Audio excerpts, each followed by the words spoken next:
Ok? Vamos começar?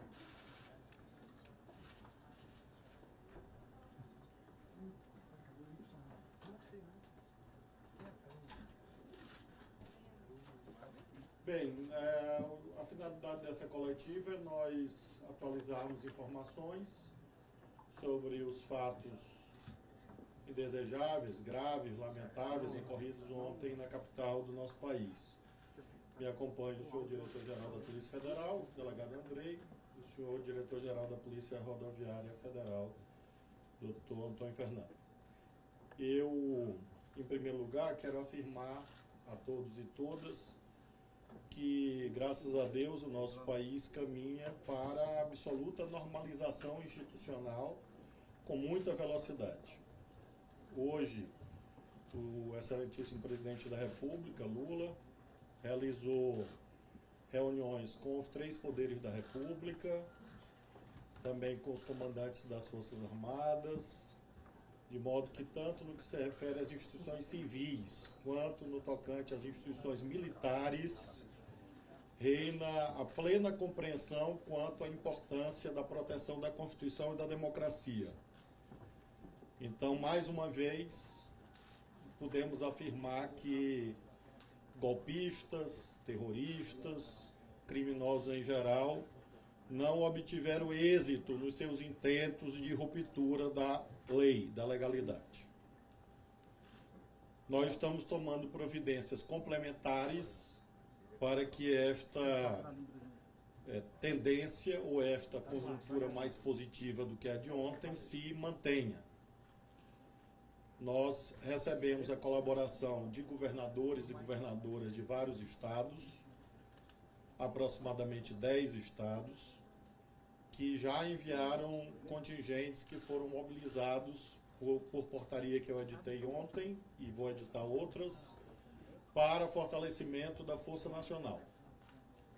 Nós teremos aproximadamente mais 500 homens na Força Nacional, oriundo desses estados, e quero, em nome do nosso governo, do governo federal, em nome do presidente Lula, agradecer a esses governadores e governadoras que, inclusive, estarão daqui a pouco em reunião no Palácio do Planalto.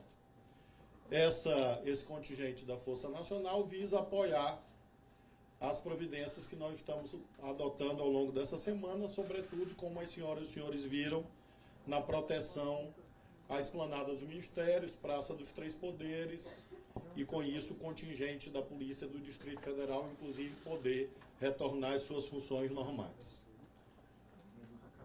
Faço questão também de mencionar que foram realizadas as perícias pela Polícia Federal nos edifícios sede do Poder Executivo, do Congresso Nacional e do Supremo, perícias estas visando a instrução dos inquéritos que estão sendo instaurados no âmbito da Polícia Federal, e também para a promoção da responsabilidade civil, ou seja, esses laudos periciais dimensionando os danos, os prejuízos, vão ser remetidos à Advocacia Geral da União para que cobre a indenização de quem perpetrou danos materiais, alguns irreparáveis, em relação aos edifícios sedes e ao patrimônio histórico ali alojado. Além, portanto, da perícia servir para a configuração dos crimes, servirá também para aparelhar as ações de indenização que a Advocacia Geral da União deverá promover, visando a reparação dos danos nos edifícios sede dos poderes. Em relação à tentativa de continuidade dos atos antidemocráticos, nós chegamos a ter ontem, às 22 horas, 9 rodovias federais interditadas. A Polícia Rodoviária Federal agiu imediatamente e não houve resistência, e essas rodovias foram desobstruídas. Em relação a ônibus apreendidos, a Polícia Rodoviária Federal efetuou a apreensão de 40 ônibus, inclusive alguns em deslocamento, que já estavam saindo de Brasília por estradas federais. E é importante mencionar que, inclusive, num desses ônibus apreendidos, havia arma de fogo. o que mostra, infelizmente, uma preparação para atos de violência. Sobre a realização de prisões. Nós tivemos ontem a realização de 209 prisões em flagrante. Esse número, claro, sempre é atualizado à luz das circunstâncias concretas. Nós tivemos esses 209 e, neste momento, estão sendo ouvidas aproximadamente 1.200 pessoas, totalizando algo em torno de 1.500 detenções, prisões. Em relação a estes detidos, a imensa maioria se encontravam no acampamento situado no setor militar urbano, em Brasília. Ontem houve um entendimento com o Exército Brasileiro. Essas detenções foram feitas hoje pela manhã, ônibus foram disponibilizados para essa finalidade, desde as 6 da manhã.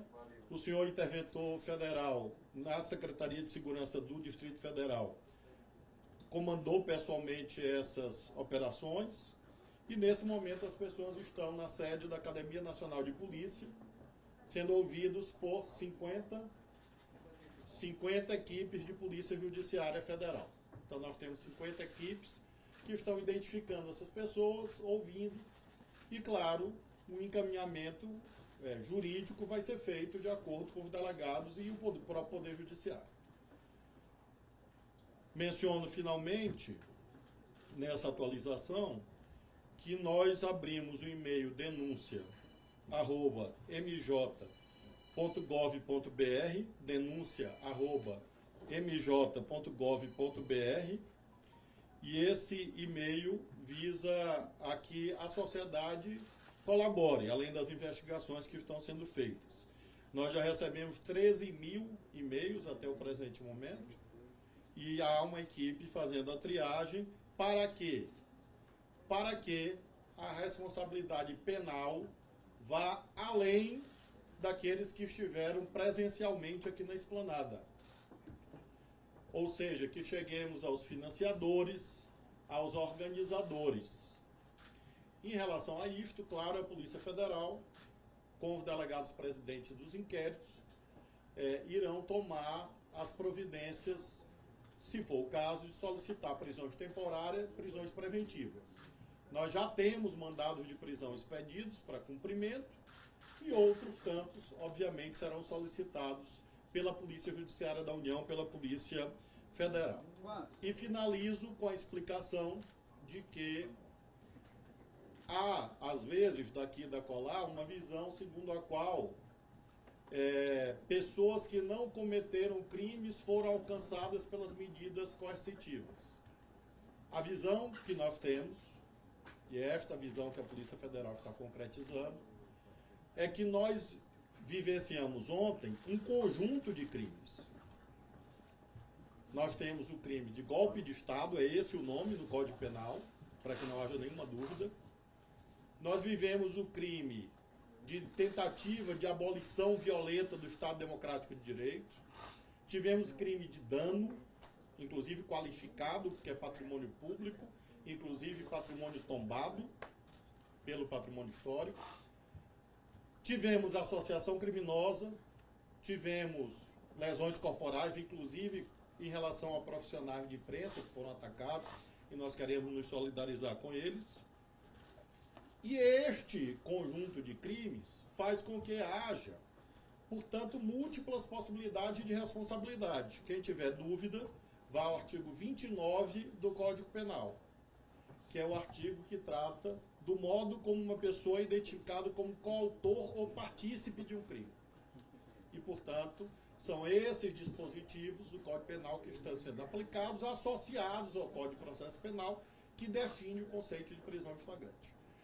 Todas essas providências, claro, serão comunicadas ao Poder Judiciário, que aí vai adotar as providências que considerar cabíveis. E aí já não nos compete opinar quanto a isso. Essa é a síntese da atualização de números, dados, providências. E, de um modo geral, nós acreditamos que esses eventos não obtiveram êxito em si mesmos e não obtiveram êxito no seu intento, que era gerar uma espécie de efeito dominó.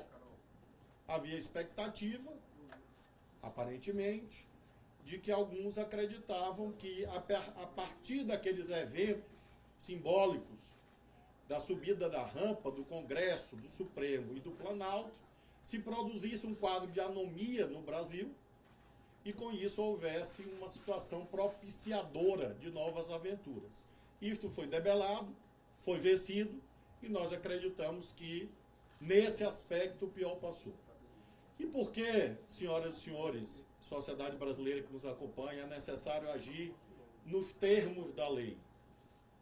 Porque a resposta penal e mesmo a resposta civil, a indenização, tem um duplo objetivo. De um lado, nós estamos cuidando da punição de quem infringiu a lei. E por outro, nós estamos cuidando de prevenção. E, portanto, nós não podemos e não vamos transigir no cumprimento dos deveres legais, porque este cumprimento é essencial para que tais eventos não se repitam. Essa, portanto, é a abordagem inicial e, claro, que me coloco à disposição também o doutor Andrei e o doutor Fernando, caso haja alguma indagação. Boa tarde, vamos começar com a lista pré-estabelecida já. Primeiro, a Isabela Camargo, ali à direita. Mayara. Vocês podem o microfone fazer ali. O microfone está aqui, vocês podem fazer a inscrição aqui. Só pela transmissão. Boa tarde. Ministro, eu queria mais informações a respeito dos detidos no acampamento que estava montado em frente ao QG. Qual é a situação deles neste momento? Eles estão detidos, eles foram presos, eles vão responder, eles podem ser liberados ou é considerado um flagrante o que foi feito hoje cedo? A princípio é considerado um flagrante, isso consta da decisão do ministro Alexandre de Moraes. É claro que eles estão sendo ouvidos e as providências de polícia judiciária serão tomadas, inclusive com a posterior comunicação ao Poder Judiciário. Caberá ao Poder Judiciário dar a resposta final quanto ao que ocorrerá com eles, porque alguns serão submetidos à audiência de custódia, outros podem eventualmente receber o benefício da liberdade provisória, então nós não temos como afirmar o que ocorrerá concretamente com cada um. O que nós podemos afirmar é que neste momento eles estão sob guarda da Polícia Federal, que está ouvindo e lavrando os documentos pertinentes, e haverá o encaminhamento ao Poder Judiciário, creio que hoje ou amanhã. A equipe está lá, são 50 equipes, a nossa perspectiva é de modo ininterrupto finalizar essas oitivas entre hoje e amanhã, e aí comunicar ao Poder Judiciário. Na Academia Nacional de Polícia Federal. Segunda pergunta, Felipe Frazão, do Estadão. Boa tarde, ministro. Ontem o senhor falou à noite com a gente em infiltração ideológica das instituições de Estado. Logo depois a gente viu um episódio que eu queria que o senhor pudesse dar explicações à sociedade se era somente uma descoordenação ou era um exemplo disso, dessa infiltração. A Polícia Militar tentou entrar no QG para efetuar prisões e foi montada uma barreira, inclusive com blindados do Exército pela primeira vez. O que ocorreu nesse episódio? O que o senhor pode trazer a público e como se podemos saber se isso se repetirá ou se isso passou? Concretamente, havia uma situação de descontrole em face de ação de criminosos na Praça dos Três Poderes e na Esplanada. Houve a decretação de intervenção pelo presidente Lula da Segurança Pública do Distrito Federal. O interventor federal designado, secretário executivo desse ministério, Ricardo Capelli, foi pessoalmente com os comandos da Polícia Militar e mesmo a Polícia Federal, Polícia Rodoviária Federal acompanhando. Essas pessoas foram sendo conduzidas e retornando ao seu ponto de partida. A imensa maioria exatamente havia partido deste quartel do Exército. Chegando lá, as pessoas entraram. E havia, obviamente, um problema ali de jurisdição, porque é uma área sob servidão militar. Foi necessário, e nós fizemos a ida minha, do ministro Rui e do ministro Múcio, ao comando do Exército, reunimos com o senhor comandante do Exército e também com o senhor comandante do Planalto, e houve um entendimento ali institucional de como seriam feitas as detenções e prisões. E isto foi feito na manhã de hoje, a partir das 6 horas da manhã, de modo que nós consideramos esse episódio como superado. Eu lhe diria que é algo próprio de um momento de dificuldade, de crise, em que foi necessário exatamente esse ajustamento entre a jurisdição civil, que nós comandamos, e a jurisdição militar, que o senhor comandante do Exército comanda. Nós chegamos lá, eu creio que já por volta de 23 horas, e houve um entendimento administrativo, e esse entendimento administrativo foi cumprido na manhã de hoje. E nós consideramos que essa solução foi boa e resolveu o principal, que era garantir que essas pessoas fossem levadas à Polícia Federal para serem ouvidas, e aí então haver o esclarecimento da responsabilidade penal. Tainá Farfã, da CNN. Ministro, boa tarde. A gente já vê que está sendo encaminhada uma responsabilização ao governador do Distrito Federal, Ibanez Rocha, ele já foi afastado do cargo. Tudo isso que está acontecendo serve de exemplo para outros governadores. Eu também queria saber da parte que toca ao senhor. Algo poderia ter sido feito antes para evitar que a gente passasse por tudo isso e visse esse estrago que a gente acompanhou nos 3 poderes? Na esfera federal, não, por questões jurídicas. Por exemplo, a Polícia Federal é a polícia judiciária, ela não é uma polícia ostensiva. Não cabe a ela fazer patrulhamento da esplanada. Ao Exército, às Forças Armadas, é impossível agir se não houver a decretação da chamada GLO. A Polícia Rodoviária Federal, obviamente, não poderia ter atuado. O contingente da Força Nacional disponível foi mobilizado. Ele estava atuando e atuou, inclusive, na crise. O que nos cabia, constitucionalmente, à luz do artigo 144 da Constituição, foi feito. Ou seja, reuniões preparatórias com o governo do Distrito Federal, que é quem tem a competência de fazer a chamada garantia da ordem pública. Então, em relação às atribuições do governo federal, nós não podemos presumir que um governo estadual qualquer, um governo local qualquer, vai falhar no cumprimento dos seus deveres. O que ocorre é que, quando o governo local eventualmente falha, que foi o que ocorreu ontem, aí sim o governo federal pode e deve agir, como foi feito, especialmente com a intervenção federal. Então nós consideramos que esse episódio sim serve para mostrar esta visão, que é a visão do SUSP, do Sistema Único de Segurança Pública, em que cada um tem o seu papel e se alguém falha, outra esfera deve agir. Foi o que nós vimos ontem. E eu creio que daqui a pouco, na reunião dos governadores e das governadoras, vai ficar muito nítido que há hoje uma união nacional, inclusive dos governadores. Eu próprio falei nessa madrugada e na manhã de hoje com o governador Tarcísio de São Paulo, com o governador Cláudio do Rio de Janeiro, que são governadores do campo de oposição política ao nosso governo, mas ambos não só se colocaram à disposição, como agiram efetivamente nos seus estados com as suas próprias polícias, porque é o certo. Ou seja, a esfera federal só age em temáticas de ordem pública quanto a esfera local falha. Isso falando do ponto de vista jurídico.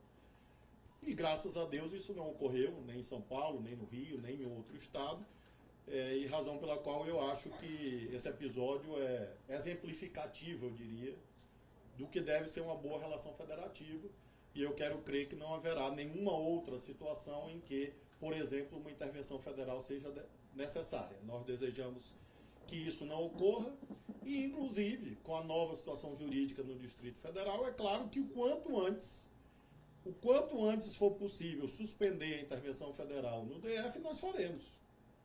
Nós temos o decreto com vigência até o dia 31 de janeiro. Se houver o restabelecimento das plenas condições institucionais na segurança do Distrito Federal semana que vem, nós podemos eventualmente submeter ao presidente da República a ideia de revogar essa intervenção, se for o caso. Mas mostrando exatamente que nós temos a compreensão que o papel de garantia da ordem pública pertence aos governos locais. Próxima pergunta do Lucas Mendes, do Poder 360. Olá, ministro. Sobre os extremistas presos ontem, teve aqueles 300 que foram presos pela Polícia Militar aqui do DF, esses 1.200 que estavam lá no QG do Exército. Qual que é vai ser o rumo dessas investigações? Isso vai ficar sob a responsabilidade das autoridades aqui do DF ou vai ter atuação da Polícia Federal com processos correndo, inclusive, lá no Supremo Tribunal Federal? Nós temos muito reconhecimento ao papel da Polícia Civil do Distrito Federal, que tem nos auxiliado desde o dia 12, na verdade.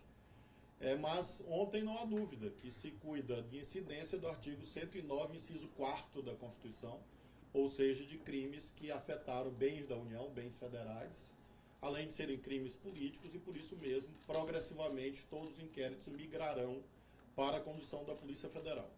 Além dos inquéritos que já existiam antes, nós teremos, hoje provavelmente, a instauração, hoje ou amanhã, de 3 novos inquéritos.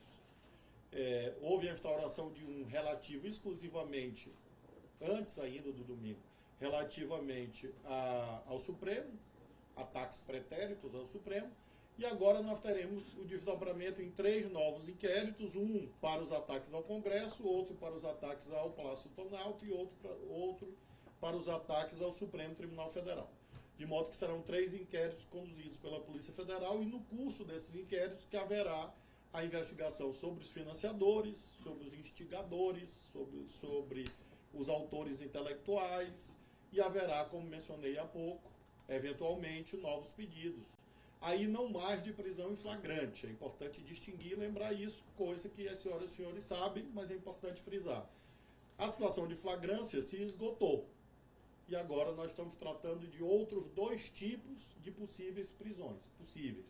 Prisões temporárias, que são prisões para aprofundar as investigações, 5 dias, a princípio, ou prisões preventivas, para garantia da ordem pública e assegurar o cumprimento da lei penal, garantir a investigação, nos casos mais graves, e isso, obviamente, será um exame conduzido pelo delegado Andrei e pelos delegados que presidirão os inquéritos. Eduardo Gai, Agência Estado. Boa tarde, ministro. Circula a informação de que alguns dos presos disseram nos depoimentos que foram, de fato, financiados. O presidente Lula ontem levantou até a hipótese de ser gente do agro, que ele chamou até de um agro maldoso aí, que estaria envolvido nesse financiamento. Já é possível dizer de que forma setores do agronegócio se envolveram no financiamento de atos antidemocráticos e golpistas no Brasil? Obrigado. Não é possível ainda distinguir nitidamente responsabilidades quanto ao financiamento. O que é possível afirmar cabalmente é que havia financiamento. Nós temos a relação de todos os contratantes dos ônibus. Todas essas pessoas serão chamadas a prestar esclarecimentos, porque são pessoas que contrataram ônibus que não eram para excursões turísticas.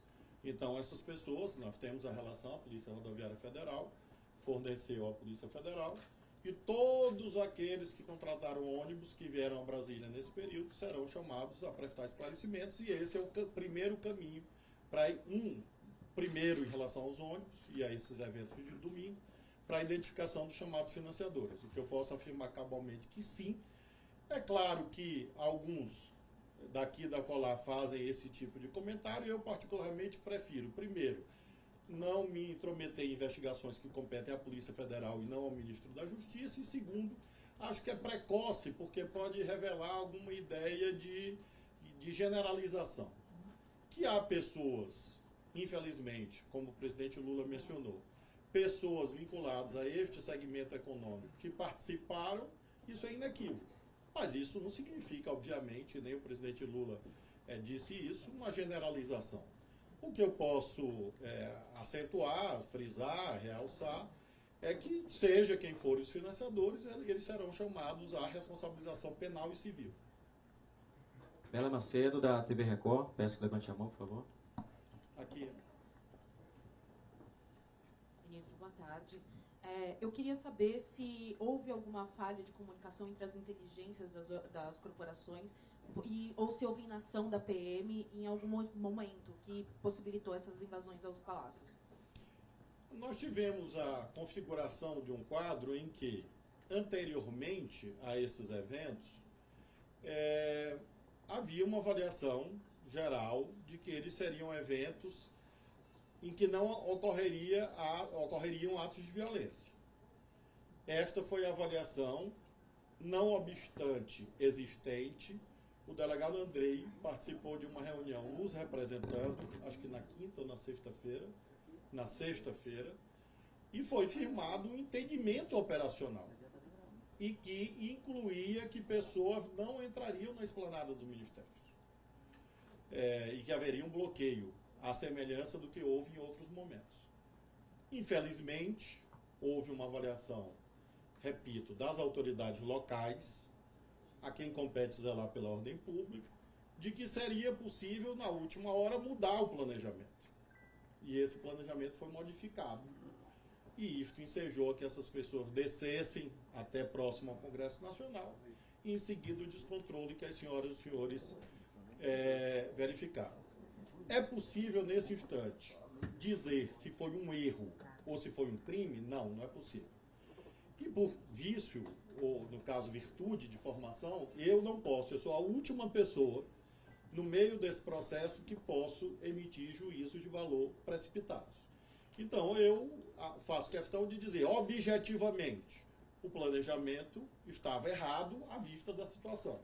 Esse erro foi deliberado ou foi apenas um erro? Isso a investigação vai mostrar, porque certamente o que ocorreu, e eu vi, ninguém me contou, eu vi, eu assisti, é que o contingente policial estava absolutamente desconforme com a decisão tomada de deixar que eles descessem a esplanada. Tanto é que, quando os efetivos foram ampliados, 1h30 após o início dos episódios, rapidamente a situação foi controlada. O que mostra que ela era absolutamente evitável se não fosse essa mudança de planejamento de última hora, que as investigações vão mostrar as razões. As razões se foram puramente por erro técnico ou se houve realmente uma estratégia, um ardil. As senhoras e os senhores hão de convir que isso jamais aconteceu deste modo na história da República. E isso, obviamente, enseja que haja uma investigação rigorosa, inclusive quanto ao Palácio do Planalto, quanto ao Congresso, quanto ao Supremo. Ou seja, há uma cadeia de eventos atípicos, uma cadeia de eventos inéditos. E isso é uma das linhas de investigação que será percorrida pela Polícia Federal. Manuel Marçal, do Jornal O Tempo, aqui na frente à direita. Ministro, muito boa tarde. Em relação a essa reunião que eu ouvi hoje, mais cedo, com o presidente Lula, né, e os chefes dos demais poderes, queria saber do senhor o que o senhor consegue adiantar aqui, tanto para a sociedade brasileira quanto para a gente da imprensa, que foi debatido. Foi um momento, sobretudo, de solidariedade entre os poderes, uma vez que os três foram atacados. Houve um reconhecimento geral de que a lei deve ser fielmente cumprida, e no meu caso recebi a determinação do presidente da República e a demanda do presidente Arthur Lira, do senador veneziano, da ministra Rosa Weber, ou seja, os presidentes da Câmara, Senado e Supremo, de que tal ocorra. Então nós estamos dando sequência a esta decisão dos três poderes de que as investigações devem se processar, os atos de responsabilização em relação àquilo que foi perpetrado. E, ao mesmo tempo, o entendimento de que nós devemos caminhar para a normalização institucional. O presidente da República, obviamente, vai se pronunciar quanto a isso, mas essa reunião dos governadores agora já é fruto, daqui a pouco já é fruto dessa ideia de união nacional para proteger a Constituição e a democracia. Essa é a síntese da reunião entre os três poderes, que se deu no ambiente de muita indignação, inclusive porque nós vimos a manifestação de um ódio contra instituições que foram tão duramente atacadas nos últimos anos, a exemplo do Supremo Tribunal Federal. As senhoras e os senhores que viram imagens, a nação brasileira que viu imagens, viu a materialização e o efeito do discurso de ódio, que não era anedótico, como nós alertamos esses anos todos. Palavras têm poder. E essas palavras se transformaram em ódio e se transformaram em destruição. Mas esta é outra cadeia de responsabilidade que não é propriamente jurídica ainda, que é uma responsabilização política. Porque há pessoas, líderes políticos, que são responsáveis pelo discurso de ódio e pela destruição que nós vimos ontem na sede dos três poderes, visando a um golpe de Estado. E é importante dizer isso com toda clareza à nação brasileira. Luciana Ministro. Lima, Canal Meio. Ministro, a minha pergunta vai para o senhor e também para os dois diretores da Polícia Federal e da Polícia Rodoviária Federal. Nós vivemos no Brasil um tempo de contaminação das forças de segurança pelo bolsonarismo, pelo pensamento bolsonarista. E aí, nesse sentido, eu gostaria de saber do senhor como que o senhor avalia essa situação agora, se o governo federal vai poder contar com essas forças para coibir esse tipo de acontecimento, como foi o do domingo. A gente viu, por exemplo, a Polícia Rodoviária Federal sendo envolvida na época da eleição, né, na obstrução de ônibus e aquela situação em que não foram punidos outros problemas, e isso foi se perpetuando. Então, eu queria saber dos diretores se é possível contar com o efetivo das duas polícias. Além disso, eu gostaria de saber por que o batalhão da Guarda Presidencial não foi o suficiente para conter a entrada dos manifestantes, dos terroristas, no Palácio do Planalto. Sobre esse único ponto que me cabe responder, eu sugiro o encaminhamento dessa pergunta ao Gabinete de Segurança Institucional, o GSI, porque não é uma área sob nossa jurisdição. Com certeza eles saberão dar a explicação técnica para este fato. Realmente eu não tenho dados para poder me pronunciar quanto a isso. Sobre a PF e a PRF eu vou passar aqui. Bem, sobre a PRF, esses eventos do dia 30 geraram procedimentos disciplinares que estão em andamento. Quanto a poder contar, eu lhe garanto que poderá. Poderá contar o governo, porque a polícia é uma polícia de Estado e assim ela vai se comportar, sob a minha direção. Inclusive, ontem, o ministro me lembra, e é verdade, a gente teve obstruções de estrada, empenhamos o nosso pessoal e foi desobstruída hoje, já não tem. Da parte da Polícia Federal, acho que as palavras são na mesma linha, no sentido de garantir que a Polícia Federal é uma polícia de Estado, tem uma diretriz muito clara do senhor ministro para a nossa atuação republicana nos limites da lei e da Constituição Federal, e assim nós vamos atuar com muita firmeza, muito rigor, mas nas atribuições, nas competências legais que nos dizem respeito. E as ações recentes apontam nesse sentido. Hoje estamos com mais de 1.000 pessoas em procedimentos de polícia judiciária na nossa academia, e não vamos aqui negligenciar com nossas funções. Não é um favor que nós estamos fazendo, é o cumprimento de um dever legal, e nós vamos assim atuar até o último dia da nossa gestão à frente da Polícia Federal. Eduardo Gonçalves, de O Globo. Sobre essa questão mais política, eu gostaria apenas de externar essa minha confiança. Disse isso na reunião com os comandantes do Exército, da Marinha e da Aeronáutica e, claro, Polícia Federal, Polícia Rodoviária Federal. Eu diria que nós vivemos um momento muito difícil ontem, um teste, talvez um estresse institucional inédito na vida brasileira, mas que foi ultrapassado. E acho que foi ultrapassado positivamente nesse sentido que a senhora abordou na sua pergunta, no sentido de unir mais amplamente todos, independentemente das suas opções de voto, mas unir em torno dessa visão de instituições de Estado e na defesa da Constituição. Então eu creio que, se é possível enxergar um resultante político dessa tragédia de ontem, é essa visão de união nacional em favor da legalidade e em defesa da Constituição. Aqui, ministro. Ministro, eu queria te perguntar... Ministro. Aqui. Obrigado. O ministro da Defesa disse na semana passada que os acampamentos que a gente viu ali no QG do Exército eram expressões da democracia.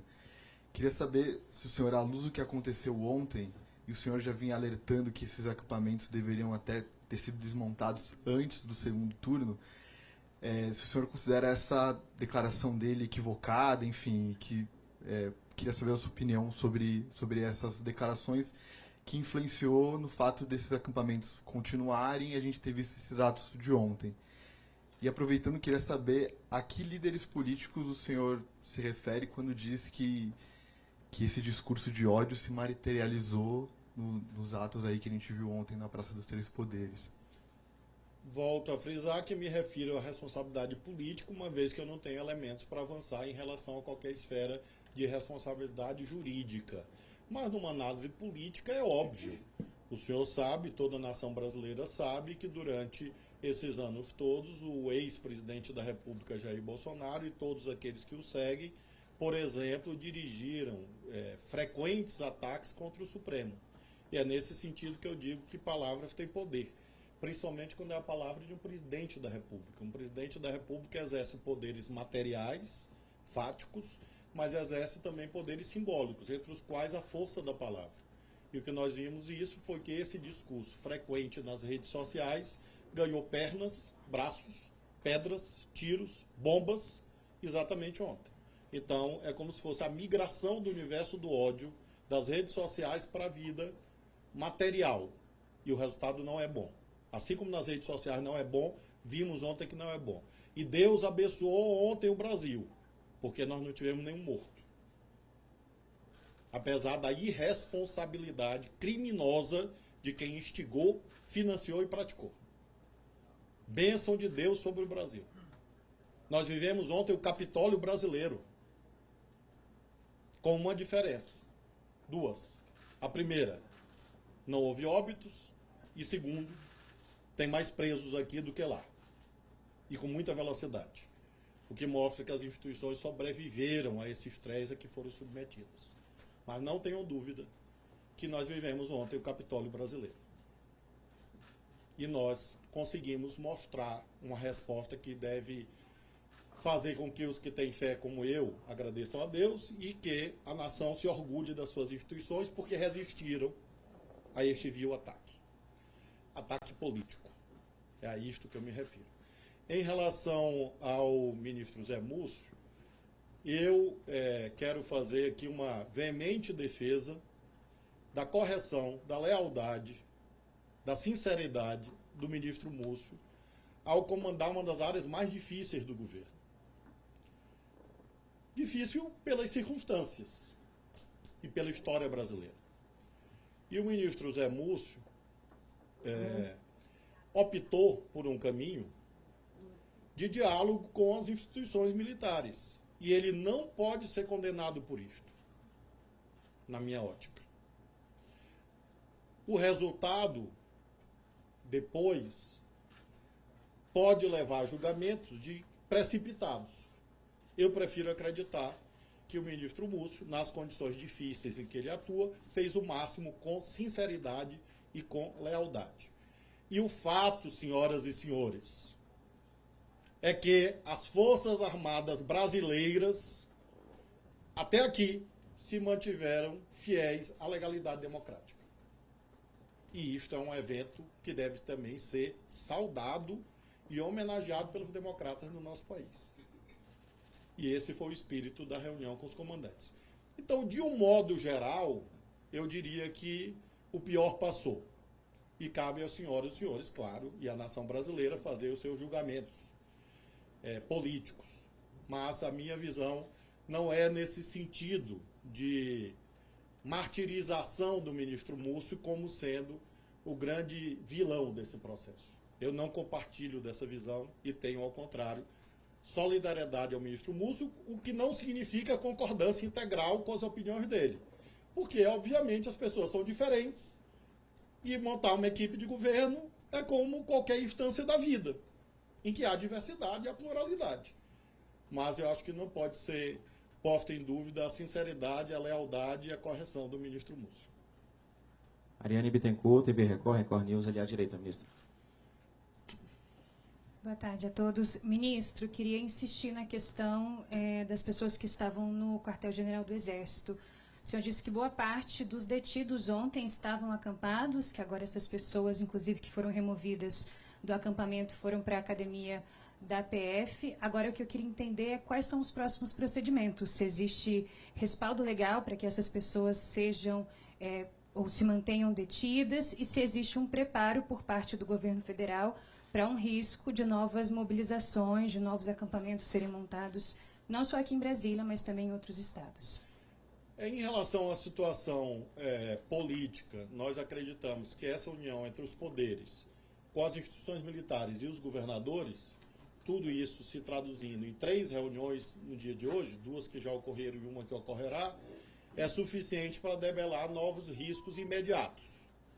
Não significa dizer que o extremismo desapareceu na sociedade brasileira. A sua pergunta é muito útil para que eu possa afirmar isto.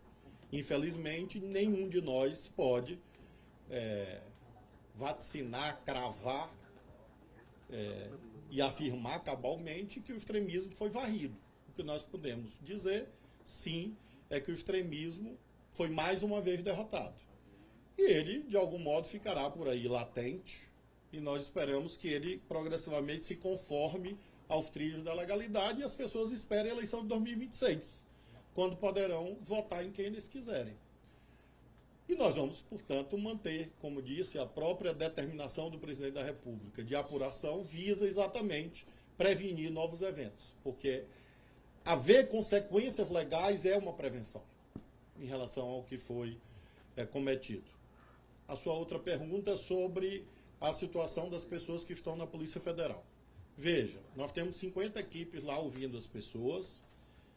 Todas essas pessoas, tecnicamente, estão em situação de flagrante, à luz do Código de Processo Penal, porque o que o Código de Processo Penal define como flagrante? É alguém que está cometendo ou acabou de cometer, está em situação de logo após ter cometido um crime. É o que se configura. Claro que as equipes de polícia judiciária que lá estão ouvindo as pessoas, vão, eventualmente, eu não posso afirmar que em 100% dos casos serão lavrados autos de prisão em flagrante, não me cabe dizer isso, porque não me cabe definir isso, e sim a própria Polícia Judiciária. Aqueles que houver a lavratura do auto de prisão em flagrante, haverá o encaminhamento para o Poder Judiciário, para que se realize a chamada audiência de custódia. Então, basicamente, são esses os passos previstos. Na audiência de custódia, nós temos 3 cenários. Materialmente, a rigor 2. As pessoas serem soltas por decisão judicial. Outro cenário é que essas prisões em flagrante podem ser convertidas em prisões preventivas. E isso é uma decisão do Poder Judiciário. Então, basicamente, os próximos passos são terminar as oitivas, lavrar os autos de prisão em flagrante no que for necessário, lavrar, e encaminhar ao Poder Judiciário. Breno Pires, Revista Piauí, no canto à direita. Boa tarde, ministro. Considerando a ausência do ministro da Defesa nas coletivas de imprensa de ontem e de hoje, o José Múcio Monteiro, em primeiro lugar, gostaria que o senhor explicasse quais foram as explicações que ele trouxe a respeito desses ocorridos de ontem. É importante ter essa visão do Ministério da Defesa, uma vez que sabe-se que a manutenção dos campos de acampamento, também está sendo colocada como parte do contexto que gerou essa ebulição ontem com esses atos antidemocráticos. E também gostaria que o senhor pudesse esclarecer em que momento o Ministério da Justiça foi informado da alteração do planejamento da segurança do Distrito Federal, considerando a informação também do diretor da PF, Andrei, de que houve essa reunião na sexta-feira. Então, em que momento o governo federal, enfim, a PF, PRF, ou a própria Força Nacional foi informado da mudança? E, considerando que havia informações sobre o risco de atos violentos, inclusive a ABIN emitiu relatórios, aqueles alertas no CISBIN, por que esses alertas, então, não serviram para que o próprio Ministério da Justiça tivesse uma postura mais contundente, ali, mais firme, de manter a própria Força Nacional no policiamento das sedes dos 3 poderes? Porque houve uma espécie de aviso ali prévio, mas o contingente era pequeno e demorou para que chegassem em loco, Por fim, eu queria saber se o senhor continua mantendo a visão de ontem de que o Ibanez Rocha não deve ser responsabilizado nesse momento, após a decisão do Supremo ter apontado a responsabilidade dele. Bom, primeiro sobre o governador Ibanez, como disse ontem e reitero, não há até aqui, juridicamente falando, nenhum elemento para eu dizer que ele foi o responsável juridicamente falando. Evidentemente que cabe ao Supremo e ao Poder Judiciário, de modo geral, julgar muito mais do que eu e discernir quanto a isto. O que disse e repito é que isso será objeto de uma investigação posterior e eu não emito juízo de valor sobre investigações em andamento, porque não me cabe. Posso fazer uma apreciação política e que tem encadeamento com a primeira pergunta sua. Na medida em que houve um acordo interfederativo, era preciso que na revisão desse acordo nós fôssemos comunicados, e não fomos. Na verdade, nós soubemos dessa revisão por matérias de imprensa, e posteriormente, já na manhã do domingo, eu próprio questionei o governo do Distrito Federal quanto a essa mudança, que eu tinha tido notícia extraoficial. E, infelizmente, houve esta revisão que se mostrou equivocada. Em relação à atuação do Ministério da Justiça, como já tive a oportunidade de esclarecer a Tainá, é que nós temos os nossos limites institucionais. Por exemplo, eu não posso botar a PRF na esplanada, eu não posso botar a Polícia Federal na esplanada, eu não posso pedir ao Exército ir para a esplanada. É impossível. A Força Nacional estava lá com todo o contingente disponível em Brasília. Todo estava lá. Que eram aproximadamente 140 homens. Mas, e eu, inclusive, anunciei isso no Twitter, acho que no sábado, na sexta ou no sábado, quando se avolumaram, aí sim, as notícias, alertas, etc., eu noticiei isso no meu Twitter, ou sexta ou sábado, acho que foi sábado. E a Força Nacional estava presente. E atuou. Eu vi. Agora, obviamente, uma atuação insuficiente diante da lacuna que se produziu pela revisão do planejamento do Distrito Federal. Ou seja, nós montamos a nossa atuação a partir de uma premissa. Qual era a premissa? Que ninguém entraria na esplanada. Esta premissa foi revista antes e já não havia, obviamente, condições de nós mobilizarmos outros contingentes como mobilizamos, e eu não poderia cometer nenhuma ilegalidade. Esse é o meu limite institucional. A Polícia Federal não é uma polícia ostensiva. Se eu determinar, e o doutor Andrei quiser cumprir, os colegas dele podem não querer cumprir. Então, nós tínhamos um agrupamento pequeno, que é o COT, o Comando de Operações Táticas da Polícia Federal, que protegeu o Supremo. COT, da PF, que é um grupo de operações táticas. Mas é um agrupamento pequeno, por quê? Porque nós não somos polícia ostensiva. A PF é a Polícia Judiciária da União. A PRF faz patrulhamento de estradas federais. Então, essa foi a situação. Obviamente que se eu soubesse há 3 dias antes que o planejamento era outro, provavelmente eu teria tomado outras decisões possíveis. Mas, veja, qual a razão, e é importante explicar isso já que essa pergunta se repetiu. O que nós acertamos para a posse foi fielmente cumprido. Tanto que a posse ocorreu em paz. Ou seja, todos os acordos que nós fizemos com o governo do Distrito Federal, no tocante à posse, foram cumpridos. Publicizados, na presença de muitos senhores e das senhoras, e cumpridos. Então, nós acreditávamos que o planejamento feito seria cumprido. Infelizmente, não foi. Ok? Finalizamos? Cariane Costa, da EBC. Ministro, boa tarde. Direita. Tudo bem? Em relação à repercussão dos atos terroristas ontem, alguns bolsonaristas extremistas continuam indo às redes, convocando, inclusive pedindo PIX para viajar fora do país. A exemplo da Carol Weller, inclusive foi exonerada hoje da EBC. Eu queria saber se a PASF está monitorando esses casos de bolsonaristas que querem fugir do país. Também minha pergunta é sobre esses extremistas que estão nos Estados Unidos e continuam alimentando esses terroristas aqui de Brasília. E, por fim, se o governo aqui foi comunicado de algum movimento dos congressistas americanos que querem a extradição do presidente Bolsonaro. Obrigada. Bom, sobre a extradição, é importante lembrar que é um procedimento jurídico regrado, inclusive por acordos internacionais, e só é possível pedir extradição de alguém que responda a algum processo criminal, e o ex-presidente da República não está nessa situação.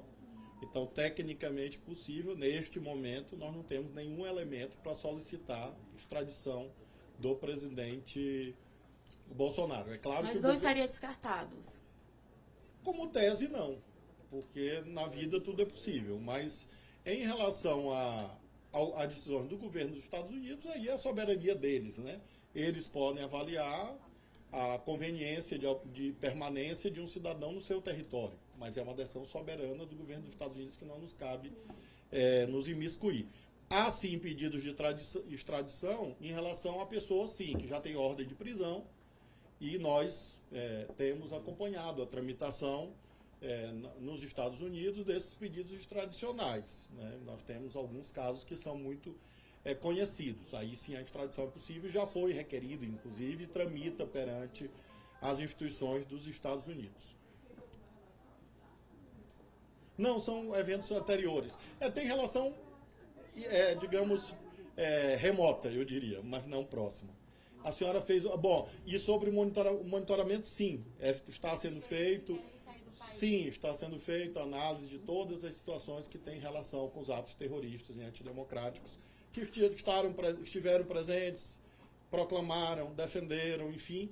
E, obviamente, a gente não pode anunciar providências futuras. Apenas eu posso e devo prestar contas aos senhores e, por intermédio dos senhores, à sociedade, sobre providências já tomadas. Mas eu posso afirmar, senhora, que novas providências virão exatamente por determinação do presidente da República. Vamos seguir a ordem, gente, por favor, só para ter uma organização aqui. Pode ser. Não, eu já concluí a resposta. Agora aqui à direita, Marina Dias, do Washington Post. Oi, ministro, tudo bom? O senhor estava falando das reuniões de sexta-feira para coordenar as ações na Esplanada, também falou que isso foi mudado e o senhor não foi avisado, mas eu queria tentar voltar um pouquinho e entender em que momento o governo monitorou ou foi avisado ou teve informação de que o risco do ataque estava perto, estava próximo. Quais eram essas informações, como vocês obteram e se os senhores sabiam que era domingo, porque desde o dia 3 de janeiro, pelo menos, está circulando nas redes sociais uma convocação para domingo, a 1h30, a invasão dos prédios na Praça dos Três Poderes. Eu queria entender em que momento o governo teve essa informação, da onde veio e se vocês sabiam que ia ser domingo. Na verdade, essas convocações vêm se repetindo pelo menos desde o segundo turno.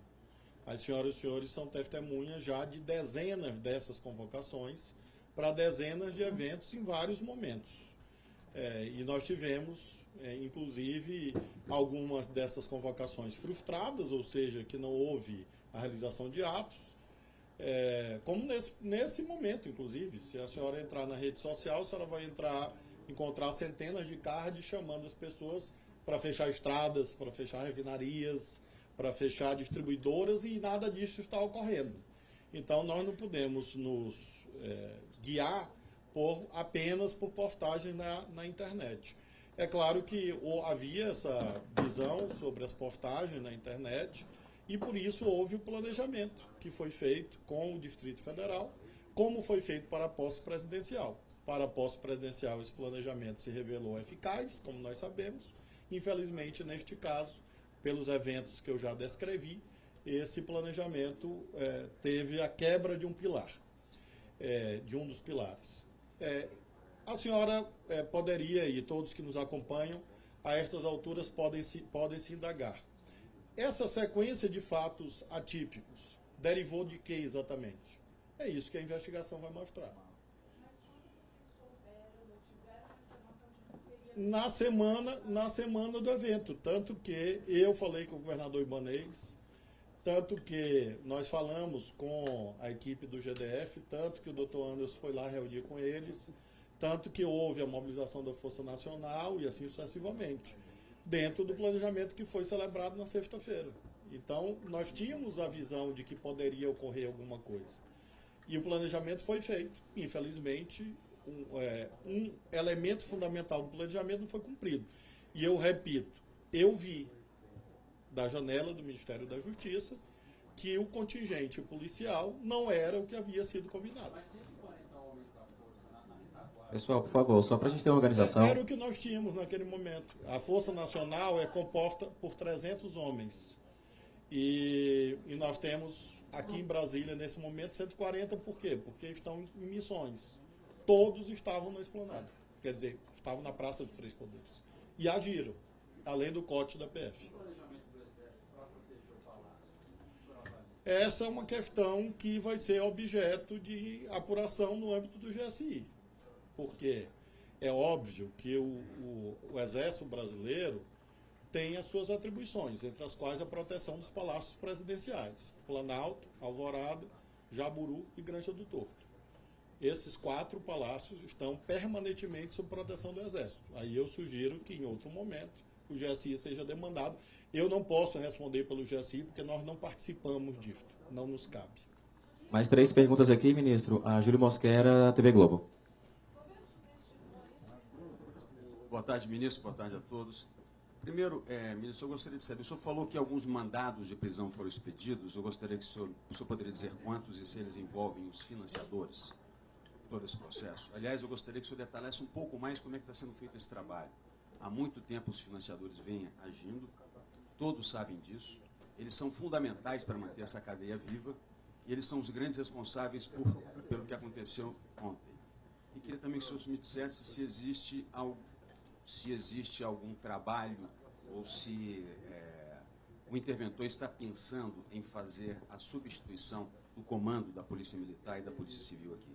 Se esse trabalho já está sendo encaminhado para a escolha de um novo nome, como é que é isso? Sim, haverá revisão das equipes, evidentemente. O secretário Capelli está com essa missão. E nós abrimos um diálogo com a governadora em exercício, Alina Leão, uma vez que o nosso propósito é de restituição da gestão da segurança pública ao Distrito Federal o quanto antes. E ela assumiu o governo, posteriormente a intervenção, lembremos, a intervenção foi à tarde, por proposta do Ministério da Justiça. Nós propusemos, nós sugerimos, o presidente acolheu, foi feito, e posteriormente houve a decisão do Supremo. Então, haverá uma revisão, claro, sobretudo na Polícia Militar, e isso está em curso, e deverá partir também de um entendimento com o governador em exercício para que haja essa normalização da relação da política de segurança no Distrito Federal, que não envolve apenas os eventos do domingo. Nós estamos falando da segurança do Distrito Federal como um todo, que envolve inclusive os atos cotidianos nas cidades satélites, por exemplo. Em relação aos financiadores, lembro, as senhoras e senhores, faço questão de lembrar isto. Nós estamos lidando com isto desde antes da posse presidencial. Porque é muito simples chegar e dizer, bom, houve uma minimização do que ocorreria? Não, nós nunca minimizamos. Tanto que sempre agimos. Tanto que há pessoas presas, inclusive financiadores. E quem subscreveu a imensa maioria desses pedidos está bem aqui ao meu lado, o delegado Andrei Rodrigues, então chefe da segurança do presidente eleito Luiz Inácio Lula da Silva. É a prova cabal que nós sempre agimos, desde os eventos do dia 12 de dezembro, os eventos do dia 24, da bomba, e agora nesses eventos que ocorreram. Então nós nunca minimizamos o terrorismo. Tudo pode ser dito em relação à atual equipe do governo federal, menos que minimizou esta ameaça, porque sempre agimos. Agora, agimos com os meios disponíveis. É importante lembrar isso. Agimos com os meios disponíveis. E os meios disponíveis não são os ideais, por várias razões. Entre as quais, que nós não estamos operando numa situação de normalidade institucional. Ou alguém tem uma visão diferente quanto a isso? Porque houve, obviamente, a inoculação de valores exóticos na sociedade, entre as quais nas instituições do Estado. As fotos estão aí, senhoras e senhores. As imagens estão aí. Não precisa eu dizer. Basta consultar a internet. E é nessas condições difíceis que nós atuamos. Atuamos com firmeza desde o dia da diplomação presidencial. Desde aquele dia. E o que ocorreu no dia da diplomação presidencial? Uma prisão. Não foi isso? E esta prisão foi solicitada por quem? Por nós. Então nós estamos agindo, a bem da verdade, desde antes da posse, contra o terrorismo. E vamos continuar agindo. Inclusive, com relação a novos pedidos de mandado de prisão temporário e preventivo. Nós temos mandados ainda abertos de pessoas que participaram do ataque do dia 12 de dezembro. Nós temos mandados relativos ao dia 24 e nós temos novos mandados que já se referem aos eventos de ontem, que estão para cumprimento na Polícia Federal. E outros mandados serão solicitados ao Poder Judiciário de prisão preventiva e de prisão temporária, de acordo com o caso concreto. E o delegado Andrei, bom, eu não sei quantificar, mas passa de uma dezena a essas alturas de mandados. Sim, sim, pessoas que de algum modo participaram dos atos de ontem já têm mandado de prisão expedidos. Penúltima pergunta, André Barrocal, da Carta Capital. Aqui à direita, ministra. Todos os procedimentos com todos os agentes públicos serão instaurados na esfera administrativa. Todos. Todos que estão em imagens, todos estão identificados, agentes das forças militares, forças policiais, etc. Tudo isso está sendo feito. E como eu disse, eu tenho, Mariana, um limite numa coletiva. Eu só posso falar do que está acontecendo ou já aconteceu, do que vai acontecer. Obviamente, eu não posso falar por duas razões. Uma de eficácia, a outra porque tem coisa que eu não sei. Ministro, boa tarde. André Barrocal, da revista Carta Capital. Eu queria entender melhor essa reunião da semana passada, que me parece importante na cadeia de eventos aí. Ela foi exatamente quando? Quinta ou sexta-feira? Segunda pergunta, quem eram os representantes do GDF? Terceira, o objetivo era tratar do rescaldo do esquema de segurança da posse ou para eventos deste final de semana, 7 e 8 de janeiro? E última pergunta, por que o senhor diria que o governador afastado insistiu em nomear Anderson Torres para secretário de Segurança Pública? Eu vou pedir para o delegado Andrei, que esteve na reunião, narrar como foi a reunião e depois eu respondo a pergunta mais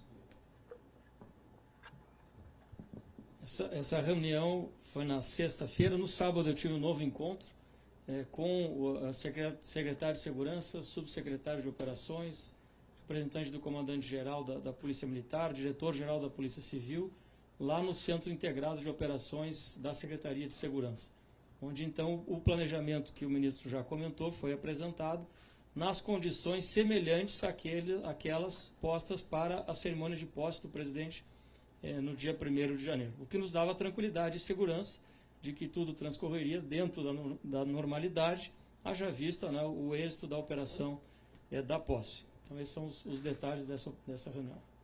Ou seja, deixe claro. O objetivo dessa reunião, assim como houve outras reuniões anteriores, é de fazer exatamente um repasso daquilo que estava planejado.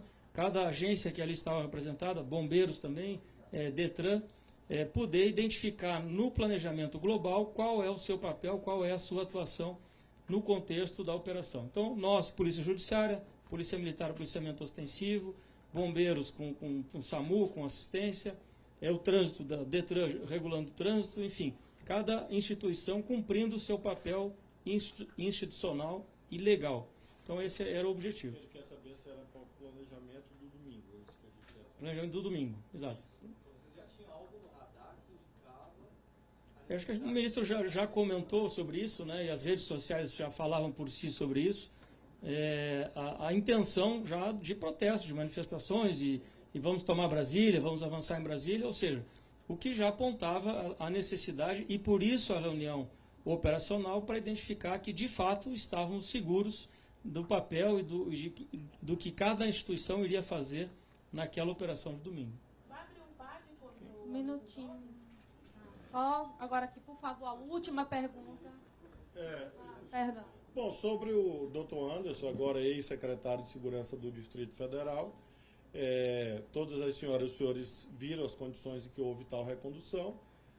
Não haveria incidência de uma portaria que eu havia editado, e é um tema, obviamente, a ser indagado ao governador Ibanez. Eu não posso afirmar as razões pelas quais ele insistiu na nomeação do delegado Anderson. O fato objetivo é que ele insistiu e, no momento dos eventos, o delegado não estava no comando do sistema de segurança do DF. Outras perguntas aí, realmente, só o governador Ibanez poderá, eventualmente, responder. Pronto, aqui a última pergunta agora que o colega Rodolfo Lago, daqui do Congresso Informa. Tudo bem, ministro? Boa tarde. No contexto da intervenção federal, o interventor Ricardo Capelli, ele irá proceder a algum tipo de procedimento interno de investigação para apurar a eventual omissão da Polícia Militar e das Forças de Segurança locais? E ainda com relação à intervenção, as medidas de contenção da circulação aqui na esplanada e tal, elas ficam mantidas e mantidas até quando? Bom, sobre a responsabilidade administrativa, sim, ele tomará, já deve estar tomando essas providências. É claro que, neste momento, o interventor federal na segurança do DF está na Academia Nacional de Polícia, na verdade, desde 6 horas da manhã ele estava no setor militar urbano, e eu acompanhando a execução das medidas relativas ao flagrante da noite de ontem, e continuadamente o secretário Capelli se encontra exatamente na Academia Nacional de Polícia, junto com a Polícia Federal, verificando a conclusão desses procedimentos a que fiz alusão. Mas é claro que a responsabilidade administrativa ocorrerá. E o senhor perguntou ainda sobre... as medidas de contenção serão progressivamente assumidas por esse contingente novo da Força Nacional, que está chegando ao longo do dia de hoje e de amanhã, enviado pelos estados. Então, progressivamente a Força Nacional vai manter essa segurança ostensiva por algumas semanas, na esplanada, enfim, e a Polícia do DF voltando, portanto, às suas missões ordinárias, normais, e vamos manter isso por algumas semanas. Agora, a dinâmica dos fatos que vai dizer se são 3 dias, ou uma semana, ou um mês.